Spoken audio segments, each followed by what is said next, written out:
नमस्कार दोस्तों, मैं नेहा। आज मैं लेकर आई हूँ उस खौफनाक कहानी का तीसरा हिस्सा जिस हादसे ने मेरी जिंदगी बदल दी और आज भी मैं उस हाईवे की तरफ देखने से डरती हूँ। उस रात के बाद मैं और प्रिया तो जैसे डर के साये में जीने लगे थे। दिन बीतते गए, लेकिन उस औरत की काली परछाई हमसे दूर नहीं हुई। उसके शब्द अब भी कानों में गूंजते। तू बच नहीं पाएगी, अगली बार तेरा इंतजार करूंगी। करीब एक महीना बीत गया। लगा कि अब सब ठीक हो जाएगा, लेकिन किस्मत ने एक बार फिर मुझे उसी डरावनी सड़क की ओर धकेल दिया। उस दिन ऑफिस में मीटिंग थी। देर रात निकली, सोचा इस बार कैब बुक कर लूं, लेकिन पता नहीं क्यों कोई कैब नहीं मिली। मजबूरी में अपनी कार उठाई और चल पड़ी उसी रास्ते पर। सर्द रात थी, चारों ओर धुंध, हाईवे सुनसान।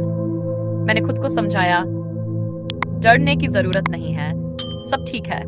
लेकिन दिल का डर मानने को तैयार नहीं था। कुछ किलोमीटर ही चली थी कि अचानक मेरी कार की हेडलाइट्स अपने आप बंद हो गई। पूरी सड़क एकदम काली। मैंने कार रोकी, लाइट्स ऑन करने की कोशिश की, लेकिन नाकाम। तभी मुझे लगा कोई पीछे खड़ा है। मैंने धीरे से शीशे में देखा और एक पल को मेरी सांस थम गई।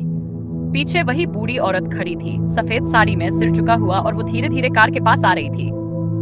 मैं कांपने लगी। नहीं, ये सच नहीं हो सकता। मैं कार स्टार्ट करने लगी, लेकिन गाड़ी स्टार्ट ही नहीं हुई। वो औरत खिड़की के पास आई, धीरे से बोली, बेटी, इस बार कोई बचाने नहीं आएगा। मैं चीख पड़ी, मुझे छोड़ दो, मुझसे क्या चाहती हो? वो हंसी, उसकी हंसी जैसे मेरी रूह चीर रही हो, और बोली, मैं नहीं, तुम ही चाहती थी कि मैं वापस आऊं। अब तो मेरे साथ चलना ही पड़ेगा। अचानक उसने खिड़की पर हाथ मारा। पूरा शीशा लहू से भर गया। मैंने डर के मारे आंखें बंद कर ली।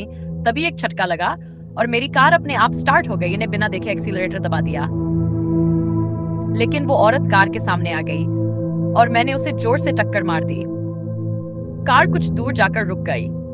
मैं कांपती हुई उतरी। देखा तो वहां कुछ नहीं था, बस सड़क पर खून के धब्बे और वो सफेद साड़ी का टुकड़ा पड़ा था।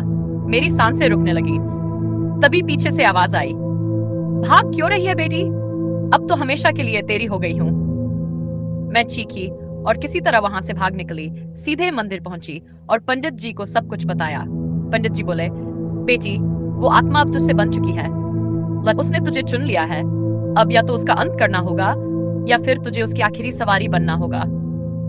मैं रो पड़ी। क्या कोई रास्ता है पंडित जी? पंडित जी बोले, हाँ, एक तरीका है, लेकिन उसमें तेरी जान का खतरा है। मैंने बिना सोचे कहा, मुझे मंजूर है, बस इस आत्मा से मुक्ति दिला दो। पंडित जी ने मुझे अगले अमावस्या की रात उसी हाईवे पर बुलाया और बोले, उस रात आखिरी बार उसका सामना करना होगा।